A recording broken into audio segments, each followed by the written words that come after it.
আসসালামু আলাইকুম। আমাকে সারপ্রাইজ দেওয়ার জন্য তারা দেখেন মা ছেলে মিলে কি করতেছে, কি পাগলামি শুরু করছে। তারা দেখেন তাদের হাতে কত কিছু নিয়ে বাসার মধ্যে ঢুকতেছে। আমি কিন্তু কিছুই জানতাম না, যদিও ওরা সকালবেলা কেউ আমাকে এই বিষয় নিয়ে কোনো কিছু বলে নাই। আর আজকে হচ্ছে আমার ৯ম বিবাহ বার্ষিকী। এটা আমার আপুর মনে ছিল এবং আমার ভাগিনারও মনে ছিল। এই জন্য তারা কেক, রসগোল্লা, রুটি এগুলা নিয়ে আসছে। আমি আবার রুটি দিয়ে রসগোল্লা খেতে খুব পছন্দ করি, সেই জন্য।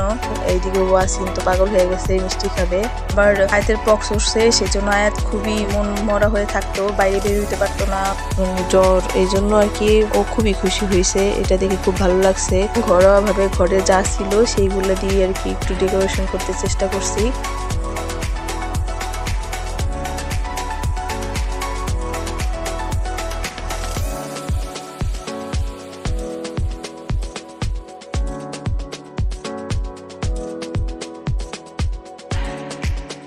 এই যে এখন আমরা কেকটা কাটতেছি।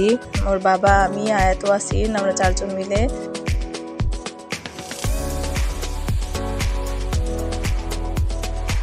দিকে আবার বলতেছে আমার ভাগিনা যে একটু ফটো সেশন চলুক, তোমরা একে অপরকে একটু খাইয়ে দাও, ছবি তুলি। এখন আমি সবাইকে এক এক করে খাওয়াই দিচ্ছি।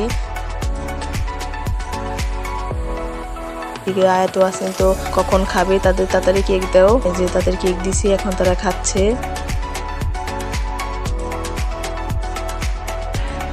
এদিকে আবার আয়া আছে এবং তার আপুকেও খাওয়াই দিচ্ছে। ওয়াসিন দেখেন কিভাবে তার এক্সপ্রেশনটা বোঝাচ্ছে।